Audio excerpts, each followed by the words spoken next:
generando expectativa.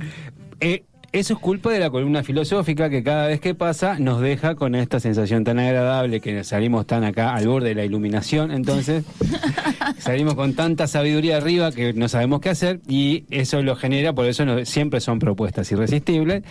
Y bueno, sé que tenemos la segunda tanda de las mujeres en Egipto. Sí. Pero antes quería hacerte un pequeño pregunta o comentario de que, además de instructora en filosofía práctica, sos instructora en simbología. Y no es una carrera muy común o un curso muy común el de simbología. Entonces, preguntarte un poco de qué va o qué podríamos comentar acerca de eso. ¿Qué es? Bueno, la simbología es el estudio de los símbolos, y los símbolos son representaciones, son como contenedores de ideas. Es decir, hay que tomarlos no literales. A veces ese es el problema que tenemos cuando nos acercamos al pasado, que tratamos de leer literalmente, o es la herramienta que tenemos. Entonces nos faltan claves para entender. Salvando las distancias, porque hay una diferencia entre un símbolo y un signo. Un signo es una convención. Por ejemplo, nosotros nos ponemos de acuerdo que el triangulito rojo significa ceda al paso. Pero significa eso porque nos pusimos de acuerdo a nivel internacional para una cuestión práctica. Los símbolos, en cambio, tienen algo más atemporal, porque en muchas culturas se utiliza el mismo símbolo para los mismos conceptos. Es decir, que no es que sean invenciones, sino que tienen una realidad en sí. Por eso, por ejemplo, un guerrero, si tiene que elegir un animal para un escudo, donde quiera que esté... Una ardilla no va a poner. No va a poner una ardilla, no va a poner un canario. Va a poner un león, o va a poner un dragón. Un elefante, poner. Capaz que no. No, porque el elefante es como más tierno, ¿no? Bueno, depende. Yo sí quiero ver un elefante enojado, a ver qué tierno que es. Una grulla. No, bueno, perdón, Kung Fu. A ver, justamente, Kung Fu Panda te muestra, por ejemplo, animales que, a ver, es una representación en forma de animal de Daniel diferentes guerreros. Daniel Sam también hacía la grulla. Daniel San era, no Sam, no le agregues ese mes.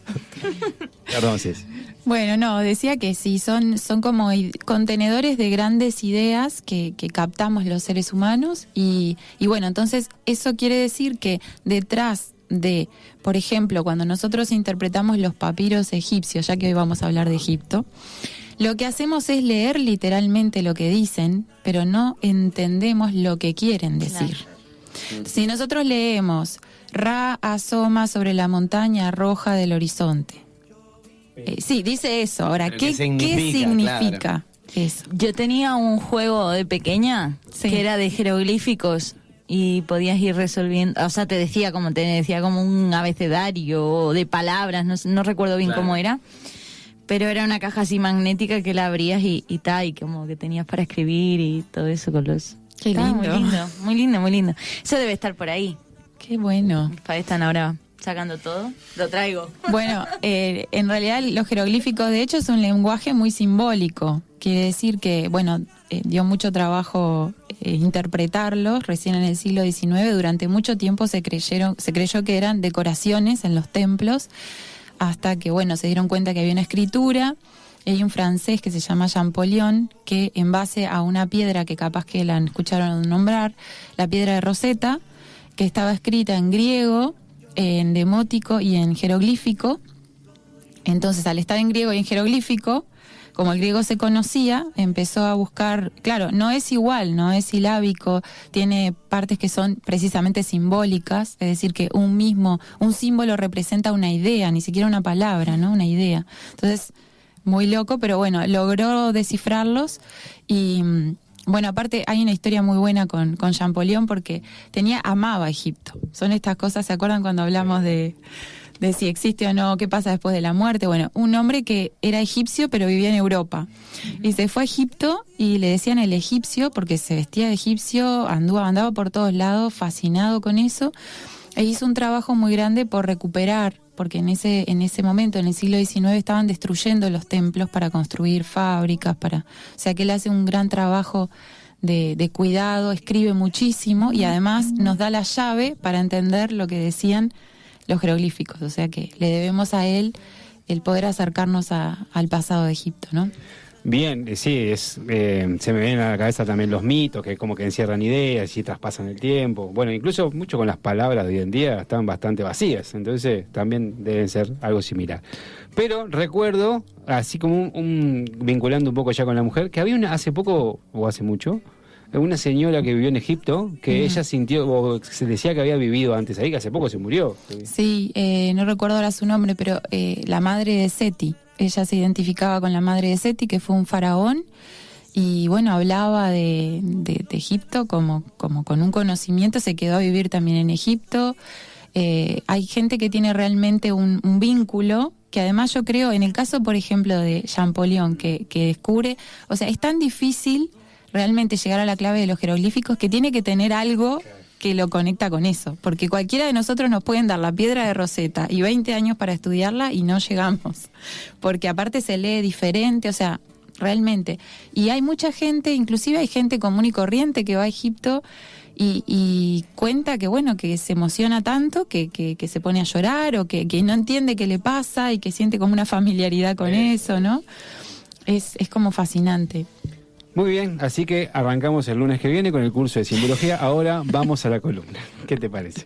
¿Qué tenés para contarnos hoy? Bueno, si alguien se acuerda de la columna pasada, hablamos un poco de cómo era la condición de la mujer en Egipto, la condición de la mujer común y corriente, las profesiones, la maternidad, el ama de casa, etcétera. Y yo les contaba que hoy me gustaría traer algunas reinas. Hablé también de las diosas y traje para leer un pedacito de una inscripción que hay en un templo que dice: oh Isis. ¿Se acuerdan quién era Isis? ¿Fede? Isis fue una de las reinas, puede ser de... No, la verdad no me acuerdo. A ver, Pauli. Esther sabe. Esto es examen. Vale, Esther, una diosa. La diosa de la maternidad. Muy bien, la diosa, una de las lo diosas. Dijo Esther, no lo muy dijo bien, yo, Esther. Pero yo le robo los puntos. Te recontra mal palabra. Y los deberes que les dejé el lunes pasado. Pasa que Fede está escuchando el clásico, entonces no puede. Claro. Bueno, no importa. Isis es la diosa más importante. Entonces, en esta inscripción dice: oh Isis, eres la señora de la tierra, has hecho que el poder de las mujeres sea igual al de los hombres. Ya está todo dicho ahí. Bueno, entonces el otro día hablábamos de las mujeres, hoy me gustaría hablar de las reinas y de las faraonas. ¿Por qué? Perdón, ¿de dónde es esto que leíste? Es una inscripción en un templo, no tengo el nombre del templo, pero... Perfecto. Está inscrito en el templo. Sí. ¿Puedo hacer una consulta? ¿Cuál es la diferencia entre faraón y reina? Ahora la voy a contar. Perfecto. El adelantado Pinela. No, porque justamente era una de las preguntas y pensé que... me voy, ya. Bueno, la pareja real en Egipto, ¿se acuerdan que yo les contaba el otro día que Egipto es una cultura que trata de vivir en la tierra como un espejo del cielo, ¿no? Entonces busca aplicar como las leyes de la naturaleza en la tierra, pero acorde al cielo. Había una diosa que era la diosa de la justicia, Maat, que era la que reinaba, era la justicia en el cielo, en la tierra, en todos lados. Entonces, la pareja real va a representar esos dos aspectos que hablamos, lo masculino y lo femenino, en la tierra. O sea, como el dios y la diosa en la tierra. Simbolizar. Acá entra el símbolo. Es decir, no es que la gente creyera que eran el dios y la diosa, sino que simbolizaban, representaban el dios y la diosa. Entonces, ambos se formaban, el faraón se formaba como faraón, y de hecho, acá hay, con estudios recientes se sabe que no era sobre todo en algunas épocas, no era solamente que era el hijo del faraón anterior el que heredaba el trono, sino que tenían que formarlo y elegirlo para ver quién tenía las condiciones. Por eso que hablábamos que la cultura egipcia duró tanto tiempo, no dejaban el gobierno en manos de cualquiera. Ya vemos nosotros lo que pasó, por ejemplo, en Europa, con el primer hijo varón, que esa cosa que quedó así, que hasta llegaron a gobernar gente que tenía retrasos mental, ¿no? Sí. Pero como era el primer hijo varón, ahí iba, ¿no? Entonces, bueno, en Egipto lo preparaban, lo formaban, y tenía la reina, la esposa real, Gastón, que era reina, tenía que cumplir determinados papeles en los ritos que no podía cumplir el faraón solo. Entonces, su papel no era como el nuestro de las primeras damas o de las reinas, que son un poco la esposa del rey, que es como más bien, bueno, hacen beneficencia, hacen como cosas de caridad y salen en la foto y qué sé yo, ¿no? Claro, sino que tenían que ser formadas como reinas, porque tenían un papel muy importante. A pesar de no ser la faraona, era la acompañante del faraón sí o sí. O sea, el faraón tenía que tener a su reina para que su gobierno pudiera desempeñarse con armonía y con normalidad. ¿Un faraón no podía ser, no sé, electo faraón sin esposa? Correcto. Ok, está. Punto para 9. Bien, no, Pero hice una pregunta, ¿cómo va a ser? Está bien. Tenía que tener una esposa que Bien. iba a cumplir las funciones de la diosa en todo lo ritual, que era muy importante en Egipto. ¿Se acuerdan que hablamos que era una cultura muy mágica?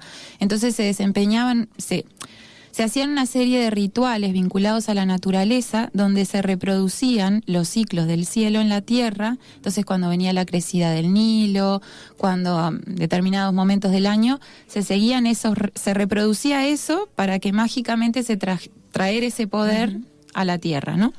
Entonces, de hecho, muchas veces el faraón se casaba porque su esposa moría, por ejemplo, con una hija a veces, porque no era un matrimonio como nosotros lo entendemos, físico, sino que a veces era ritual, claro.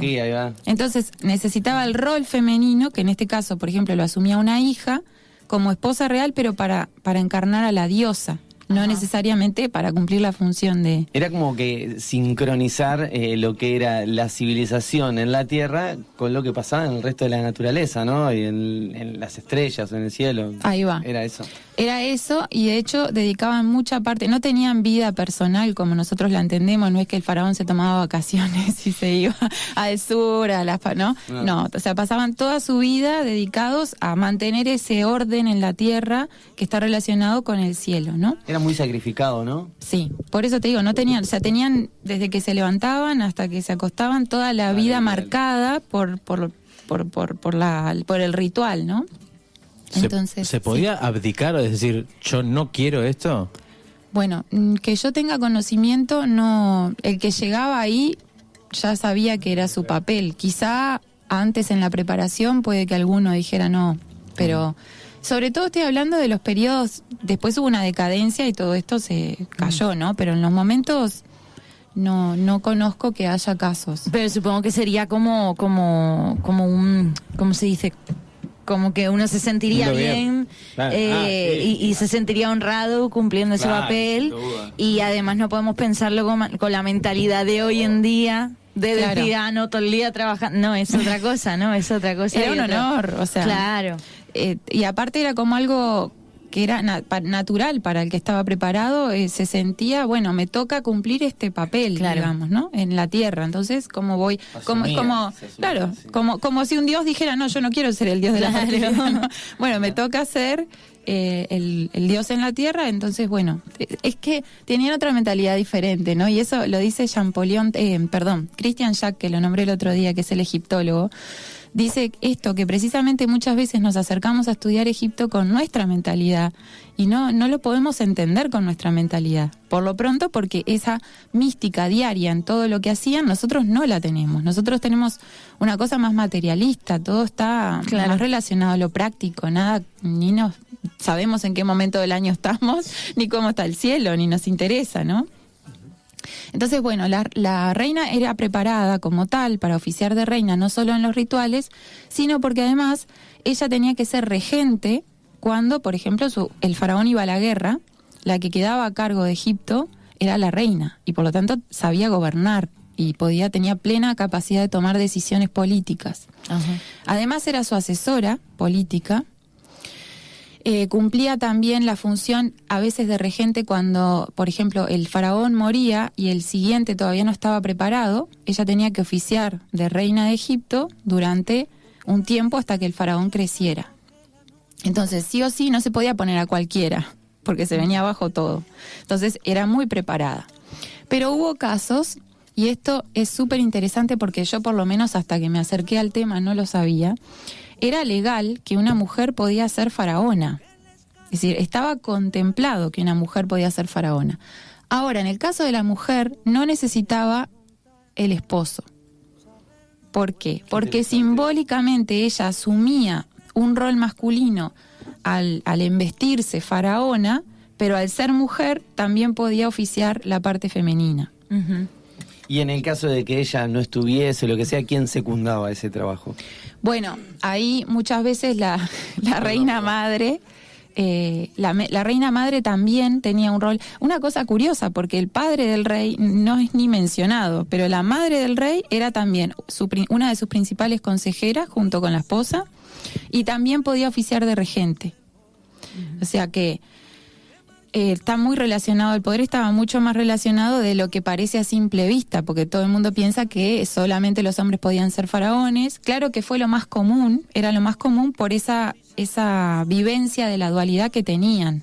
Pero ese equilibrio ahí, hombre-mujer, la representación. Claro, de los lo más dioses. común era que hubiera un faraón con su reina, pero cuando no se podía por alguna razón, algunas simplemente eran reinas regentes y otras asumían la calidad de faraón, se embestían como tal y entonces tomaban los atributos, vieron que tenían como un tocado. Ajá. Y una serpiente acá adelante en la frente, el Oreus. Tal es el caso de... Bueno, la primera, ahí voy a hablar. ¿Vos querés de quién querés El hablar? directo Rieffel, así, ¡pac! No, pero por eso, como ibas a hablar de eso... Sí, me voy se para tira ahí, en el decís. pie. No, No. a tu tiempo, acá la que sabes sos vos. Bueno, la primera que se conoce, aparte es muy gracioso porque la mayoría de las faraonas las vienen estudiando desde el siglo XVIII, XIX, que es cuando se descubre y surge toda la arqueología en Egipto, etcétera. Las estudiaban al principio como faraón, porque en esa época quienes la estudiaban no podían concebir que esa cultura la hubiera llevado una mujer. Eso era impensable. Por lo tanto, todo lo que se encontraba eran hombres. Hasta que, bueno, Champollion es el primero, que es el que descubrió cómo se leen los jeroglíficos, que dice, no, esto es una mujer. Claro. Y así empezaron a aparecer varias mujeres. La primera ya en el 3000 antes de Cristo, o sea, estamos hablando hace 5000 años, es el primer registro de una faraona. Merit Neit se llamaba, no importa, no se van a acordar del nombre, pero ella ya fue faraona. Después, a partir de ella, hay varias que aparecen en la lista de reyes, que eso también es importante porque los propios egipcios las tenían registradas como faraonas, o sea que no es una ocurrencia nuestra, sino que hay una lista que se llama el Canon de Turín, que está basada en papiros y en inscripciones y eso, donde están todas los reyes, los distintos reyes y los años de reinado, y aparecen varias. Otra de ellas, si me permiten, voy a hablar de las menos conocidas y después de las conocidas. A ver. Pregunta, 3000 antes de Cristo, ¿estamos hablando de qué época de Egipto? El Imperio Antiguo.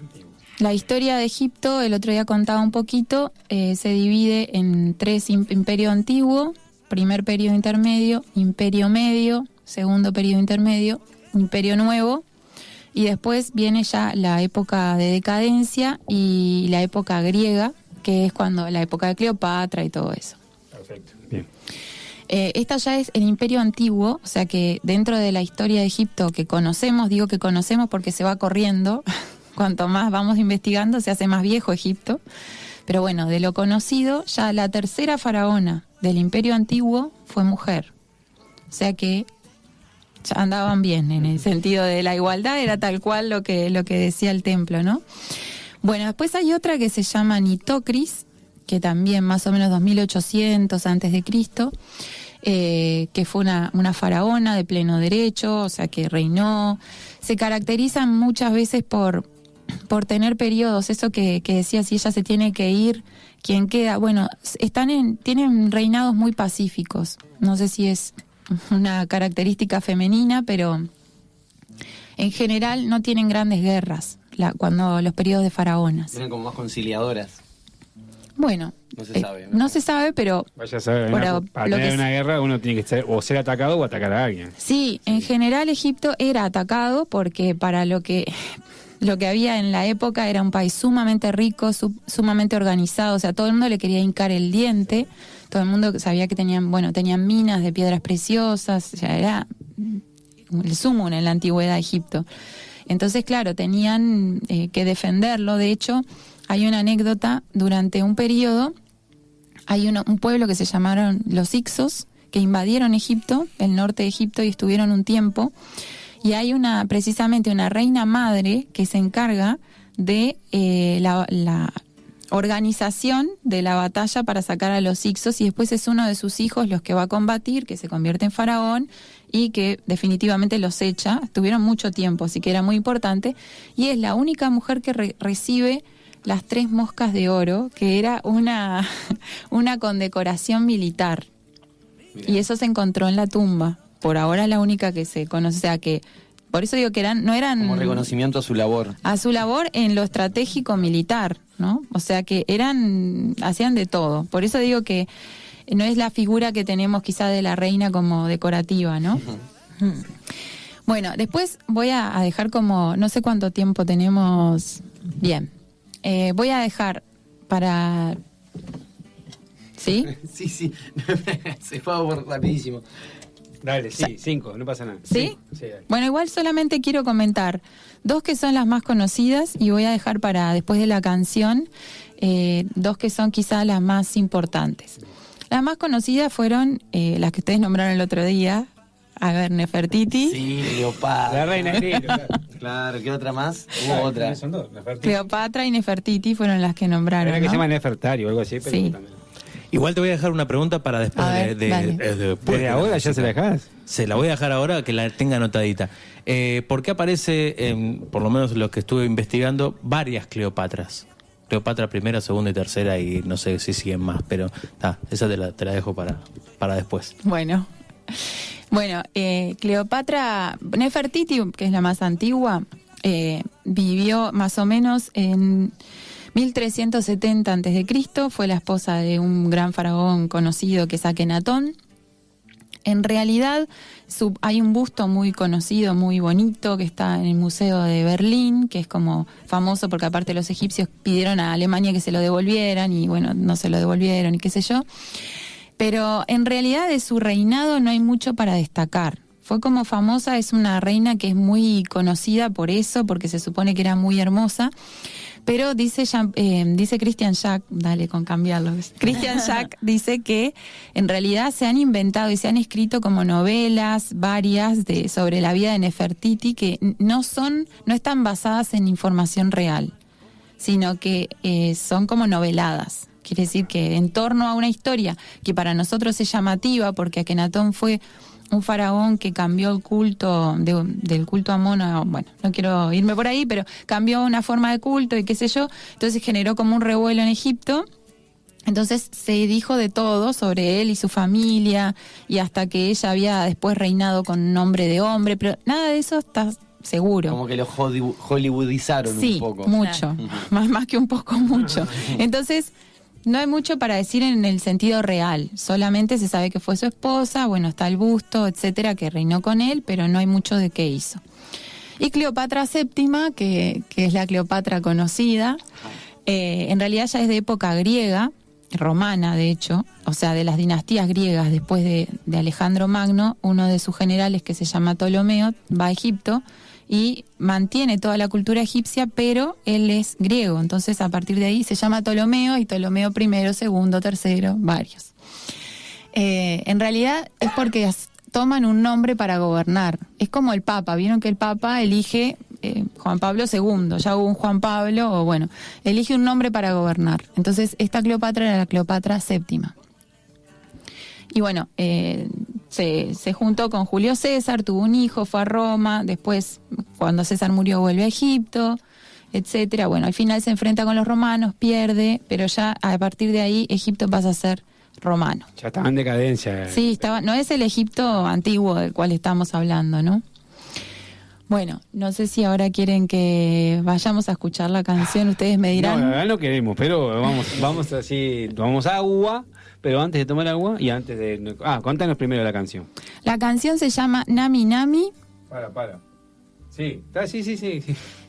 Dale nomás, Nami ¿Sí? Nami. Nami Nami es una canción de cuna tradicional egipcia y bueno, me gustó por eso. Muy bien, pero antes de ir a escuchar la canción, vamos a... Claro, agarro yo el micrófono y cuento que mientras que van a escuchar la canción, los invitamos a todos a que, si quieren y pueden, estamos con una nueva forma de financiación, además de las rifas, que es Colectate, que es una página para generar una colecta con la cual financiamos el espacio del programa y además también colaboramos con las instituciones de Nueva Acrópolis y Casa de Mario, que a su vez comparten y distribuyen ropa, alimentos, elementos de higiene personal y salud para varias instituciones a su vez. Así que, mientras que van escuchando la canción, los invitamos a entrar a colectate.com.uy y busquen la colecta 10633. Pongan en todas las que quieran. Además, no, solamente la nuestra. o sea, Claro, si vas a poner la 1, 2, 3, 100 pesos cada una, poner un poco a 500 pesos contrapelo lo que acabamos de decir, pero bien, la que quieran, además de la nuestra, o no. Bueno, vayan tranquilos y a la vuelta volvemos con más Mujeres de Egipto.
la mano de Sorba el griego, hemos regresado hasta el estudio de FM Ciudadela, donde Cecilia Silva nos continuará contando más sobre las mujeres de Egipto.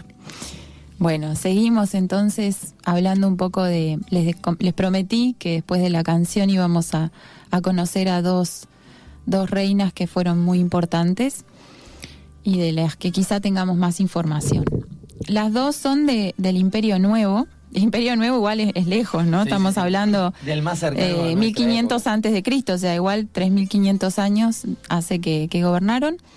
Y voy a hablar de una faraona que tiene un nombre un poco raro, pero que a lo mejor alguien la escuchó nombrar porque después de Nefertiti, Cleopatra es también conocida, que se llama Hatshepsut. Bueno. Hatshepsut. Salud. Y la próxima vez que venga le voy a preguntar a Federico cómo se llama. Pero le tiraste Isis, hiciéramos. No. Bueno, Hatshepsut era hija de un faraón. Fue educada como reina, etcétera. Cuando muere, tiene que tomar la regencia del reino por un tiempo.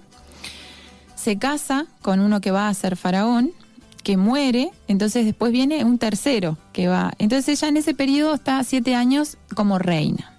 Y en un determinado momento, hay que ver que a veces también las condiciones políticas, etcétera, requerían, como siempre, un poco más de presencia. Entonces es apoyada por todo su consejo para ser nombrada faraona.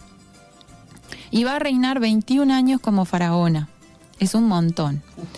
No solo va a reinar, sino que va a hacer un montón de cosas en Egipto en ese periodo. Va a construirse un templo muy grande.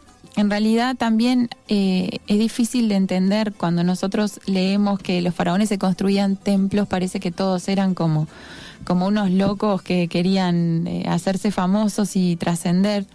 Y en realidad, como ellos hablábamos, es una cultura bastante mágica y habría que hablar bastante de eso. El faraón, por así decirlo, tenía como una fuerza especial cuando estaba en el poder, que cuando moría quedaba esa fuerza por un tiempo como acompañando a Egipto. Entonces muchas veces los templos se erigían para eso, para lo que se llamaba el Ka del faraón, que era como la esa fuerza que es atemporal, que no está relacionada con su cuerpo físico, sino como es eso que él encarna por ese periodo y que va a seguir acompañando a Egipto y alimentando esa energía, ¿no? Es una cosa difícil de entender para nosotros, pero no era construir semejantes obras solamente para su grandeza, porque aparte piensen en esa época que la gente no iba ahí a conocer eso, o sea, eso estaba... No había Instagram para compartirlo. No. La gente común ni se enteraba, o sea que no era para ser adorados en ese sentido. No era solo un acto de soberbia y de grandeza. No, porque no tenían... Es que nosotros lo leemos como somos nosotros, por eso volvemos a ese punto, lo ¿no? vinculamos con que en sus tumbas se guardan todos los oro y como cosas de valores, como que toda la riqueza, y creemos que eso era para eso, llevar su egolatría hasta el final. Claro, y bueno, en realidad no era así, pero bueno, eso ameritaría hablar otro poco de ese tema particularmente. Ella, durante su reinado, reconstruyó un montón de monumentos que se habían, en esa época que habían invadido los Hicsos, el norte, se habían destruido un montón de monumentos, los reconstruyó. Hizo una cosa muy importante que fue una expedición a un país que no se sabe dónde es hasta el día de hoy, porque se llama el país de Punt. Así está, ella redactó todo, mandó que lo pusieran en el templo, en las paredes del templo. Era un país donde se compraba incienso, esencias, etcétera, pero parece ser que lo investigaron un poco más y no era un viaje solamente comercial, porque ella mandó en esa expedición zoólogos, botánicos, o sea que fue una expedición científica, podríamos llamarle hoy en día, en esa época, para conocer ese país y para traer ese conocimiento a Egipto. O sea que es el único registro que tenemos de una expedición de este tipo, por lo menos que yo conozca en el antiguo Egipto, o sea que tenía un interés también por traer conocimiento nuevo, ¿no? Después es muy, muy cómico porque cuando se empezó a investigar, cuando se dieron cuenta que era mujer y se empezó a investigar su vida, en ese momento histórico que se estaba estudiando, ¿qué pasó? De vuelta a lo mismo, una mujer no puede haber llevado adelante este país. Entonces resultó que decían que era como un títere de los sacerdotes o que era un títere de un supuesto amante que tenía, que era un arquitecto. Entonces ya le inventaron un montón de cosas en torno a la vida y la novelaron, ¿no? Hicieron de todo. Entonces pues, es lo que nos pasa, ¿no? Vamos al pasado con nuestra mentalidad y buscamos entenderla de esa manera. También la llamaron usurpadora, porque supuestamente se había nombrado faraona para destronar al que la seguía. Bueno, todo eso no está probado como tal, y este señor que es egiptólogo, Christian Jack, hace mucho hincapié en eso y dice, lo único que sabemos certeramente es esto, es que reformó muchos monumentos, es que pacificó la zona del sur, que estaba en limítrofe con ahí la zona de Nubia, había una revuelta y ella la pacificó, que mandó esa expedición, que reconstruyó y que tuvo 21 años de reinado tranquilos. Y de hecho, y lo voy a relacionar con una pregunta que nos hacían con relación a que a veces los faraones rompían los nombres de los faraones anteriores para olvidar la memoria, eso no lo sabemos que sea así, al contrario. De hecho se dijo que ella había querido ser borrada por el faraón que la sucedió y esto no está probado y nosotros no tenemos forma tampoco de saber. Es cierto que hay nombres de faraones que han sido rotos, pero no sabemos quién los rompió y cuándo. O sea, no tiene sentido que ellos lo hicieran así, porque no era la forma de vivir ni de proceder. Es más, ellos tenían un sistema como nosotros tenemos a veces con la justicia, con la jurisprudencia, que es registraban toda la experiencia buena y mala para recurrir cuando tuvieran dudas sobre algo que pasaba en Egipto, en las dos tierras, como le llamaban, el Alto y el Bajo Egipto, para recurrir a la experiencia del pasado y saber qué habían hecho sus antepasados para resolver una situación similar. Entonces, interesante eso. Va a aplicarlo hoy en día, por ejemplo. Claro, por ejemplo, en época de Ramsés, que es, ahora voy a hablar un poquito de él, voy a cerrar lo de Hatshepsut. Bueno, esta señora reinó y de hecho reinó un tiempo siendo faraona con su sucesor. Esto también era una cosa muy importante en Egipto, que a veces corregían, quiere decir que compartían el reinado. Cogestionaban. Para que el nuevo aprendiera de la experiencia del que ya venía y no tuviera que meter la pata. Que debería ser así, o sea, esto lo veo como algo fantástico. O sea, que también sería el verbo, como entendemos, corregir. Claro, corregencia. Viene de ahí. Bueno. No lo sabía. Nunca lo había pensado, pero... No, es otra acepción, ¿no? De co-reinar. Claro, no es toda la palabra junta, sino es claro, pero, como co-crear. Sí, pero corregir sería lo que ella está definiendo. Claro, es basarse... Claro. Basarse en lo que había pasado para no tener los mismos fallos o para hacerlo mejor. Está bien, bueno, es cierto. Sí, es cierto, Pauli. Punto para Paula, así que 9 y 10 estamos ahora. Gracias. Hombre, claro. Pero claro, esto nos parece muy natural y es lógico, porque ¿qué vamos a mandar al nuevo solo cuando hay una experiencia de muchos años y muchos siglos atrás, ¿no? Y además esto que decíamos, cuando les hablaba de cómo formaban a las reinas, no iban a dejar la dirección de ese pueblo que amaban tanto en manos de cualquiera, ¿no? En un improvisado, digamos, ¿no? Entonces, claro, se aseguraban de que